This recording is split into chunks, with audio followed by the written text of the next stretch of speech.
Du coup, j'enregistre en effet, parce qu'on avait eu quelques autres demandes de personnes qui ont eu des empêchements ou n'ont pas pu se libérer pour ce créneau-là. Du coup, merci d'y participer. On a voulu cette formation un petit peu dans la continuité de celle qu'on avait pu faire, dans une optique aussi de savoir quoi faire je vais y arriver, hein. Du coup, je suis très dispersée. Je suis vraiment très dispersée. Du coup, savoir en fait quoi faire des fichiers clients quand vous avez des personnes qui viennent soit en hébergement ou en activité, du coup, où la réception, on va dire, ou le recueil des adresses mail, etc., savoir un petit peu quoi en faire. Et on va voir les différents types, on va dire, de newsletters qui sont possibles. Je sais qu'on avait prévu que je dise autre chose en introduction, mais je l'ai là oublié. Donc peut-être que ça me reviendra. Ou Cédric, peut-être que si tu t'en souviens, mais j'avoue que je ne sais plus. Je sais qu'on s'était dit On- quelque chose, mais après, ça viendra peut-être aussi au fur et Oui, à oui, oui, mesure un petit oui, peu de ta pas de souci. présentation. Donc, je te Exactement. laisse. Donc pour l'instant, on est plutôt sur un atelier très intimiste vu qu'on est que tous les trois. C'est ça. Donc on va pouvoir rendre cet atelier comme on fait d'habitude, de manière très interactive. Donc d'autant plus quand on est presque en tête à tête. Je vais vous partager l'écran, présentation. Alors c'est les bonnes pratiques, les bonnes règles qui vont bien. L'idée, c'est quand même de rester dans le côté interactif. Euh, c'est assez succinct, mais voilà, le but étant d'ouvrir la discussion et de poser le cadre. Donc, pour la MDT, je le sais. Alors, par contre, j'ai pas le prénom de l'autre personne. Si vous pouvez juste vous présenter très rapidement. Oui, pardon. Je disais juste que je fais la caméra parce qu'il y a pas mal de bruit parasite autour de moi. Moi, c'est Naïs. Nice. Ouais, OK. Et je sais pas où on vous change êtes, le nom. L'essence en herbe. On fait des huiles essentielles, des hydrolats, Visconta. d'accord. Donc, plus sur une activité boutique, pour le coup. En activité quoi, pardon? Euh, de boutique, Les deux, parce que oui, actuellement, en fait, donc nous, on est producteurs, donc effectivement, on a une boutique à la ferme. ok. Après, c'est aussi, on fait pas mal de foires, donc à ces occasions-là, on récupère des mails. Ok. Voilà, et à moyen terme, on va dire, court terme, on va aussi proposer des formations, ateliers, voilà, sur la ferme. Très bien.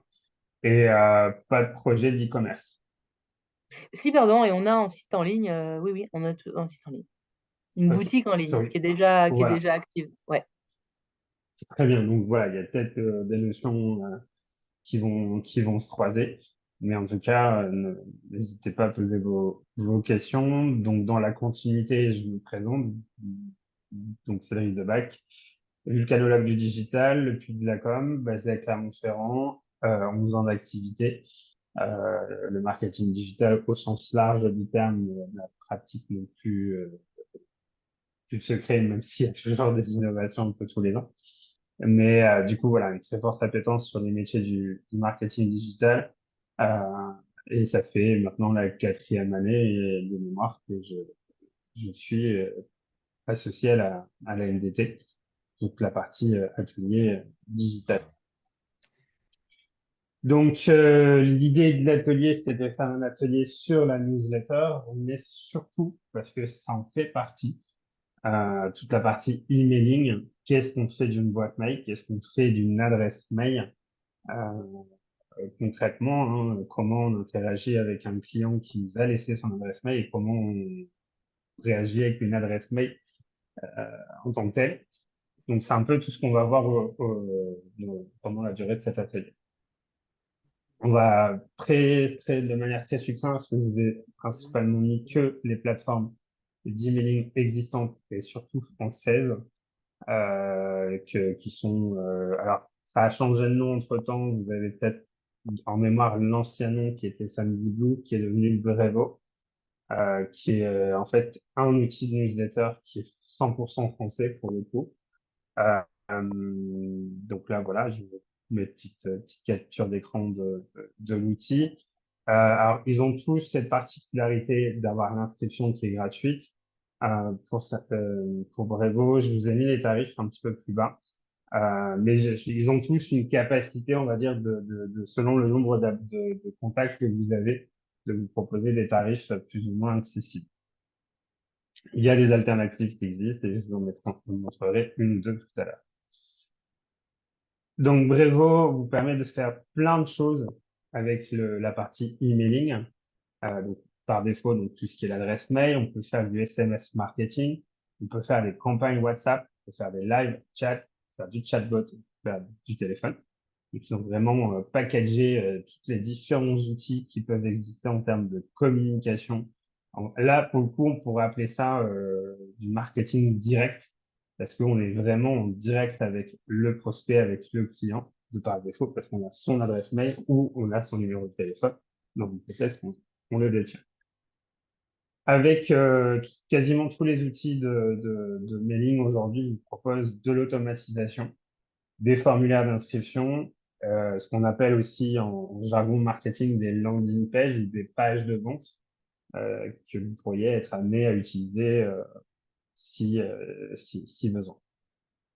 Et après, il y a tous les outils de gestion, back-office, boîte de réception, et tout ce qui va avec, on va dire, pour monter de niveau dans la gestion de ces outils-là.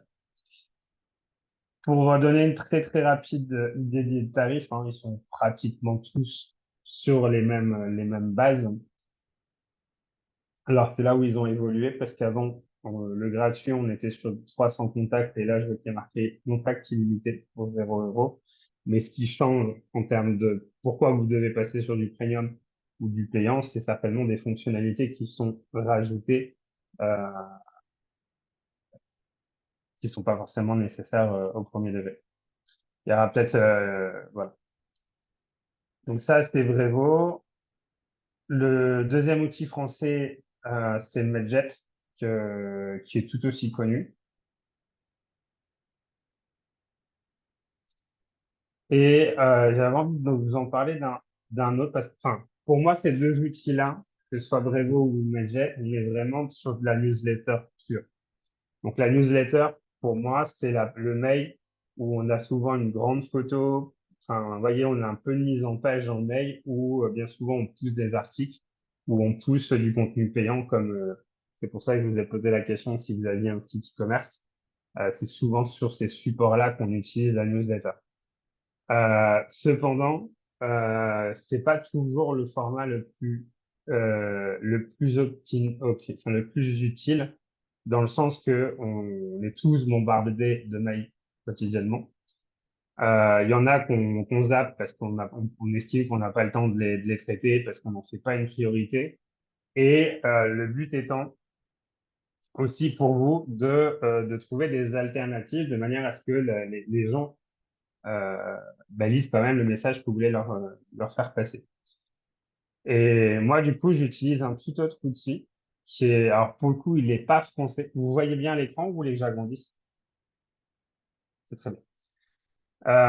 Donc, du coup, il est pas français, mais il est pas si complexe que ça à utiliser parce que ça fait un système un peu comme, on va dire, un tableur Excel amélioré, parce que vous avez des fonctionnalités. En gros, ça vous permet de générer une liste de contacts.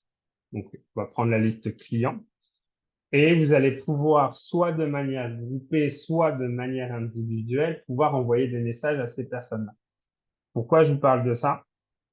Parce qu'en fait, la technique aujourd'hui, c'est de faire en sorte que le mail ressemble à un vrai mail et pas justement cette belle mise en page qu'on veut tous faire, qui ressemble énormément à du mail commercial et que du coup, on a tendance à mettre de côté. Donc, il existe des alternatives où on est vraiment sur du mail. Je ne sais pas si vous avez fait la capture. Si, vous voyez, là, quand j'envoie ce mail-là à l'un de mes contacts, vous regardez, on est vraiment sur du mail classique. Et il y a un petit outil qui vient se greffer, que vous voyez là, le first name. c'est qu'en fait, l'outil sait qu'à cet endroit-là, il va aller récupérer le prénom de la personne dans la base de données. Ce qui fait qu'on fait de la personnalisation de messages. Donc, on n'est plus sur cette tendance-là aujourd'hui d'être vraiment le plus proche possible du mail classique et de faire en sorte que ça ressemble à un mail qu'on reçoit autre que sur un aspect commercial. Du Est-ce que je coup, suis clair? Oui. ouais. Et alors, j'ai une question parce que du coup, si on cherche à être vraiment à cibler, enfin, ce que ça soit un peu individualisé en quelque sorte, qu'est-ce qu'on peut récupérer comme données autres? Nous, là, pour l'instant, ce qu'on récupère comme données, c'est juste le lieu où on a rencontré les gens, en Mm. se disant que voilà, quand on y retourne ou qu'il se passe quelque chose là-bas, on l'indique. Mais est-ce que vous pensez qu'il y a d'autres informations à garder pour être au plus juste? C'est une excellente question parce que ça va faire la transition avec la RGPD. Parce que, alors, comme je l'ai dit à Mégane, hein, je suis pas un expert juriste, je suis pas un juriste, donc j'ai pas toute la norme RGPD. Mais, euh, mais en gros, j'ai identifié 4 grosses actions à faire en fait par rapport à ça. Un, c'est constituer un registre des traitements des données. Alors, la donnée, il y en a deux. Il y a la donnée personnelle et il y a la donnée entreprise. Pour moi, enfin, c'est pas pour moi, c'est la loi, elle est bien différente pour les deux. Je prends l'exemple. J'ai une adresse mail qui est cédricdebac@gmail.com. De par le fait qu'il y a mon prénom et mon nom, de facto, ça en fait une adresse personnelle. Donc, quand c'est une adresse personnelle, si je vous ai donné mon consentement, vous pouvez me communiquer des informations, un événement, enfin ce que vous voulez, en gros. Du moment que vous détenez mon consentement, parce que je vous ai donné mon adresse mail, que ce soit par le biais d'une carte de visite, par le biais d'un formulaire de contact via votre site, je vous donne mon consentement à recevoir de l'information. Cependant, vous le verrez, je vous l'ai mis un peu plus loin dans les slides, si je n'ai pas coché la case recevoir votre newsletter, vous n'avez pas le droit de me l'envoyer. Disons, par défaut, vous n'avez pas le droit de me contraindre, pardon, à la recevoir. Parce que je ne vous ai pas donné mon consentement à le faire. Donc, Donc ça, ça, c'est l'adresse perso. La deuxième adresse que je peux vous donner comme exemple, c'est toujours dans le cadre de l'entreprise, pour le coup, où mon adresse à moi, c'est cédric@lepuidelacom.io. Il y a toujours mon prénom dans l'adresse mail. Donc là, alors, on est un peu à cheval parce que c'est à la fois une donnée perso parce qu'il y a mon prénom et à la fois une donnée pro parce que c'est l'adresse mail de l'entreprise. Vous allez comprendre la nuance parce qu'en fait, une adresse d'entreprise, vous n'avez pas forcément besoin d'avoir mon consentement si ce serait une adresse générique. Par exemple, le plus classique qui est contact@lepuidelacom.fr. C'est clair par rapport à ça? oui, mais alors du coup, j'ai quand même une question. Est-ce que ça veut dire que il faudrait, à chaque fois qu'on récupère le mail de quelqu'un, lui envoyer systématiquement un formulaire dans lequel on lui dit, ben, est-ce que vous êtes intéressé par ci ou par ça? Pour éviter une amende de 730 euros par message envoyé non consenti, oui. Mais parce que, en fait, je connais pas du tout cette norme. Alors, la RGPD, c'est une loi qui a été mise en vigueur en mai 2018, qui est le registre, je crois que c'est le registre général des données personnelles. Enfin, c'est une loi européenne qui date de mai 2018, qui indique comme quoi toute entreprise doit détenir le consentement de ses utilisateurs pour avoir l'accord écrit, comme quoi je peux ou pas utiliser vos données. Et la loi, elle est un peu plus précise dans le sens que, imaginons que je vous donne mon adresse mail aujourd'hui, le 12 octobre 2023, je vous ai donné mon consentement, pas de souci. Mais si dans un espace de 36 mois, je vous ai jamais répondu à aucun de vos mails, vous êtes dans l'obligation de la supprimer.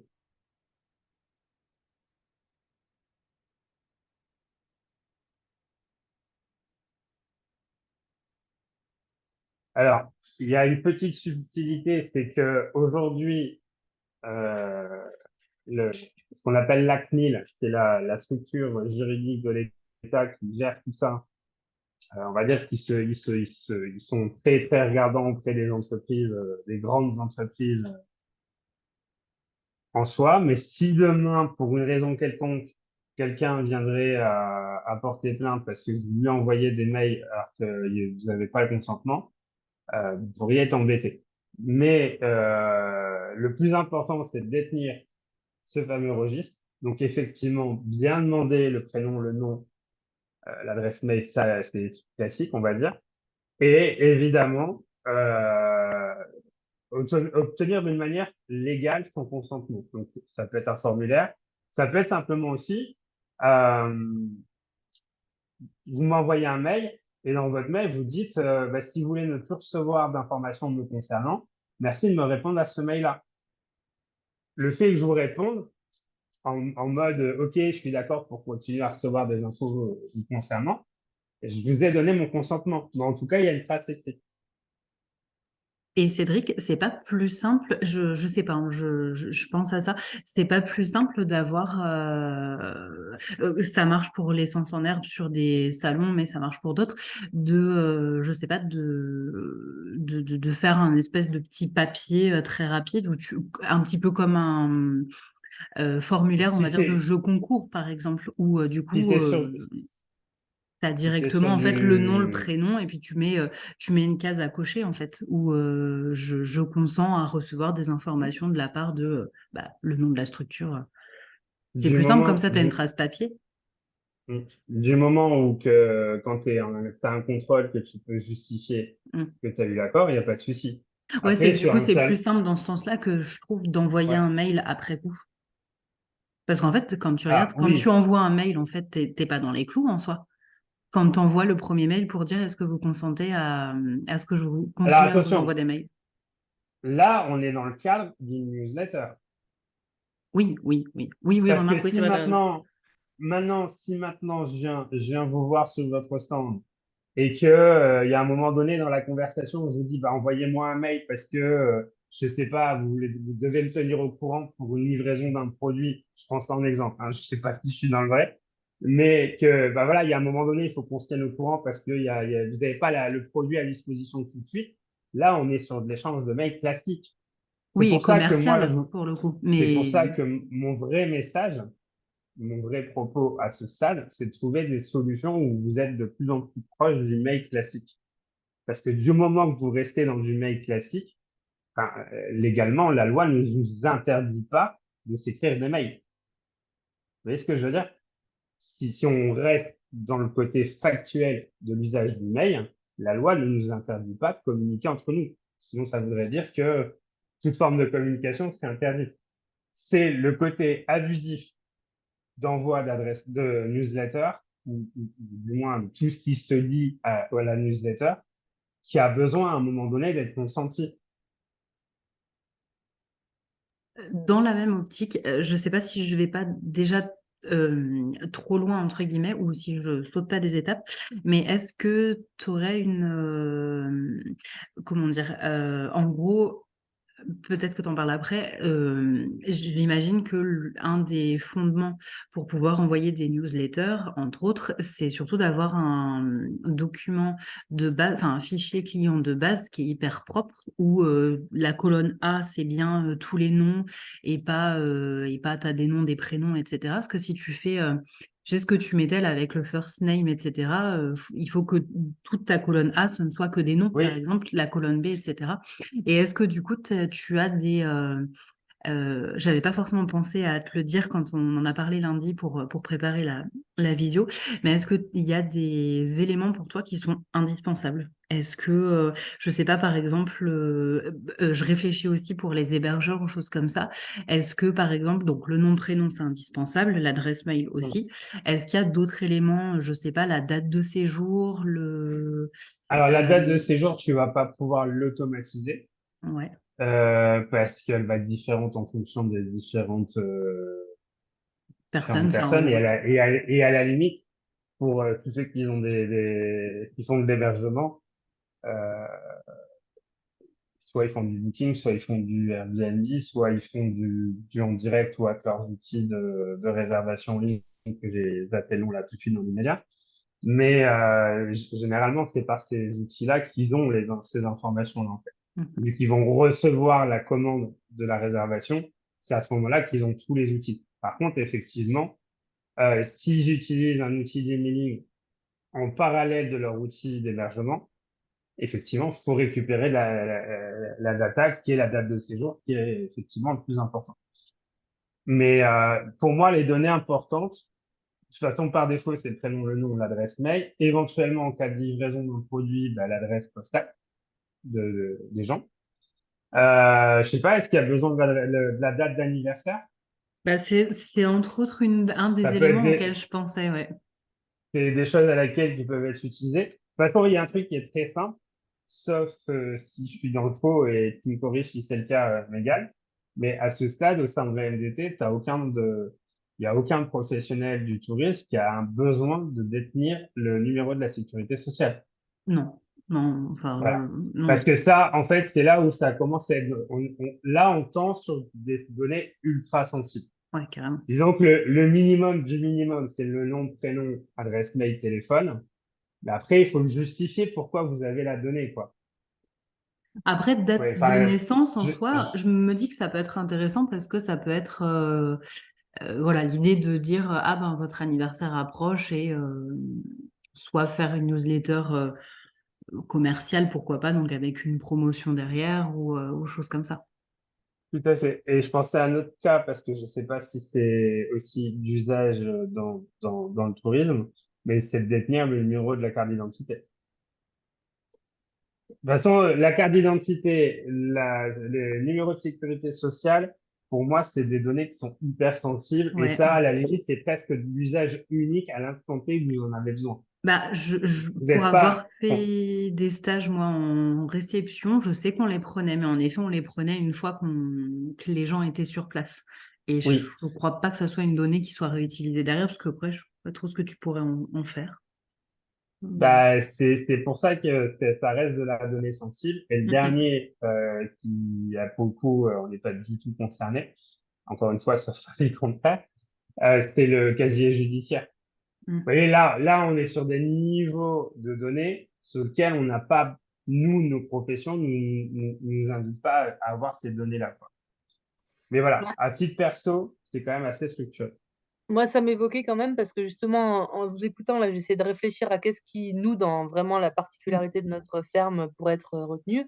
Par exemple, nous, on passe beaucoup de temps à parler avec les gens qui nous disent j'ai ça qui va bien, qui va pas bien, du coup, quelle est la plante adaptée. Du coup, nous, euh, ce qui ferait sens, ce serait, ben, en gros, est-ce que vous allez mieux? Est-ce que vous êtes satisfait de ça? Mais en fait, c'est hyper tendancieux parce qu'on parle de santé, quoi. Donc, Ouais, mais par contre, c'est délicat, quoi. à mon avis, ce qu'il faudrait faire attention dans votre cas à vous, c'est qu'effectivement, quand vous faites là, raison de plus, ce que vous m'évoquez là, pour moi, c'est pas de la newsletter, c'est vraiment du mailing classique. Cependant, vous n'êtes pas obligé, même si vous êtes dans une conversation, on va dire, semi-privée dans le mail, mais vous n'allez pas évoquer la cause du Mm. besoin du traitement. Vous voyez ce que je veux dire? Vous Ouais. pouvez échanger et à la limite, j'aurais presque envie de vous suggérer à ce moment-là, passer plutôt par le téléphone. Mm. Parce que même si la personne, elle doit vous répondre par mail d'un ressenti, bah, à la limite, vaudrait mieux que ça se fasse au téléphone que par mail, quoi. Parce que Ouais. enfin, la problématique du mail, c'est qu'à un moment donné, il y a une trace qui existe quelque part qui, malheureusement, elle peut être récupérée. Je vous le souhaite pas, mais imaginons que vous êtes victime d'hacking de boîte mail et qu'il y a de la donnée qui s'en va comme ça et que les gens s'aperçoivent que vous vous êtes fait hacker ou que vous allez être dans l'obligation de le dire. Parce que normalement, en tant qu'entreprise, on est censé communiquer quand on se fait cyberattaquer. Ça va être très problématique. Vous voyez, moi, à la limite, si vous, dans votre situation, vous êtes amené à des moments à avoir des conversations ultra sensibles avec avec vos clients, il faut le segmenter. Ça se gère pas par mail. Ok. Ça se gère par téléphone, ça se gère en présentiel, ça se gère sur des outils sur lesquels il y a de la sécurité qui est existante, quoi. Ok. Merci. Je vous en prie. C'est OK pour ce point-là. Alors, encore une fois, je le répète, je ne suis pas juriste. C'est les informations que je sais par rapport à moi, mes obligations en tant que dirigeant d'entreprise. Mais le plus simple, c'est normalement euh, les CCI, ils ont ce qu'il faut à ce niveau de se rapprocher de différents experts qui ont la connaissance de cette voie-là, mais qui est accessible hein, sur Internet aussi.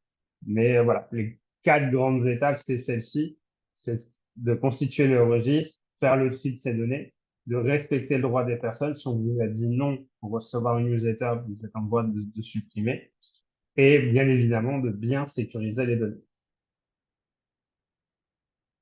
Alors, je continue mon propos autour de la newsletter, mais vous avez compris que moi, mon conseil reste quand même autour du mailing. Au plus que vous êtes proche du mail classique, au plus que ce sera beaucoup plus simple pour tout le monde.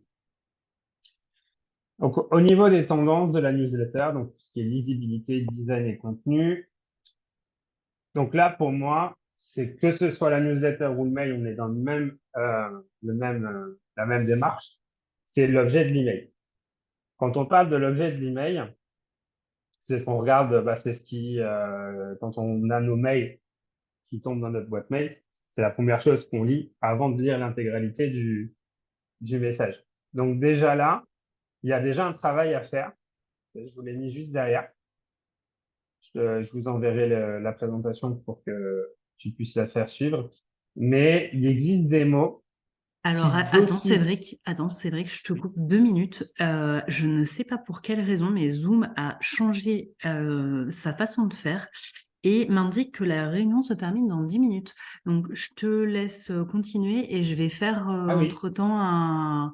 Je ne sais pas pourquoi, alors que pourtant, on avait un truc qui allait très bien, mais du coup, je fais un lien Teams que je vous envoie par mail pour pouvoir continuer du coup. ouais, parce que Je suis désolée, il va falloir ça qu'on va règle couper un là. truc parce que, ouais, vas-y, Et déroule. bah, il reste 10 minutes, autant le changer maintenant. Je sais pas. Bah, le temps que je continue juste 2-3 minutes, le temps que je fasse Ok, bon, voilà, c'est juste ça. d'accord, pas de souci, pas de souci.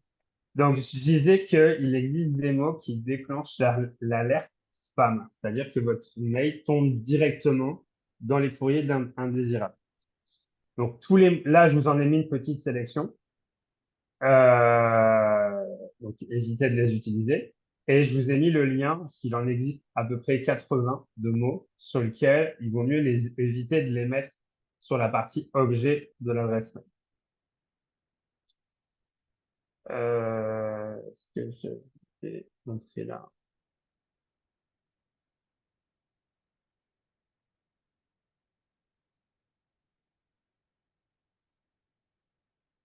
C'est un peu inversé, parce que je pense que c'était l'inverse. Oui. Donc là, je redis ce que je dis il y a quelques minutes, hein, de vraiment revenir sur. Alors, revenir sur le mail classique et une chose aussi qui est très importante, c'est d'être sur ce qu'on appelle les mails courts. Ça sert à rien de faire des choses hyper longues. Et quand on n'a pas le choix parce qu'il y a beaucoup d'informations à donner, je donne un petit peu d'astuces que j'ai notées pour un peu plus tard. Mais on a la possibilité maintenant de faire ce qu'on appelle un programme ou un sommaire qui est tout au début du mail et qui dit dans ce mail-là, on va traiter telle chose, telle chose, telle chose. Comme ça, si on veut lire qu'une partie du mail parce que tout ne nous concerne pas, eh ben, on peut aller directement au point 3, par exemple, parce que c'est le point 3 qui nous intéresse.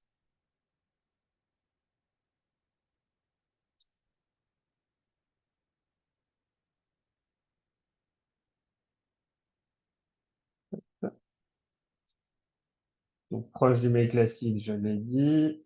Favoriser les mails courts. Alors, quand on parle de mails courts, là, c'est un peu du jargon de marketing et d'écriture. Vous voyez, c'est essayer d'écrire de manière à faire un peu un mix entre des phrases longues et des phrases courtes. Ça fait un petit effet escalier, ce qui fait que visuellement, quand on arrive sur le mail, en fait, on sait que le message ne va pas être trop long, du coup, on va le lire. On va être attiré par de pouvoir lire le mail parce qu'il est et le fait qu'on casse le rythme. Parce que tout ce qui est gros pavé, en règle générale, ça a plutôt tendance à freiner. J'ai l'impression de perdre tout le monde.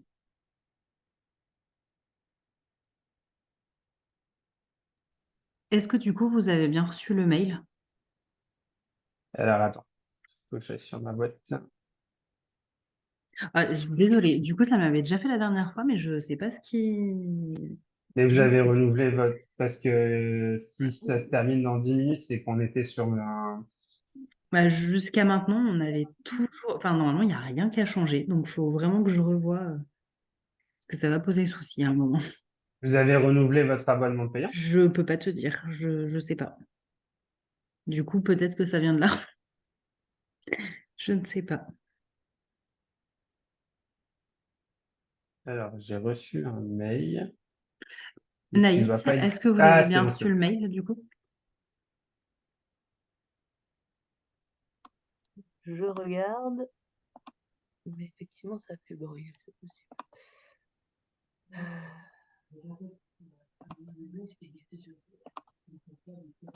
Je vais arrêter l'enregistrement d'ailleurs, parce qu'en soit ça... Comme ça, on va vraiment... Les 5 minutes qui restent,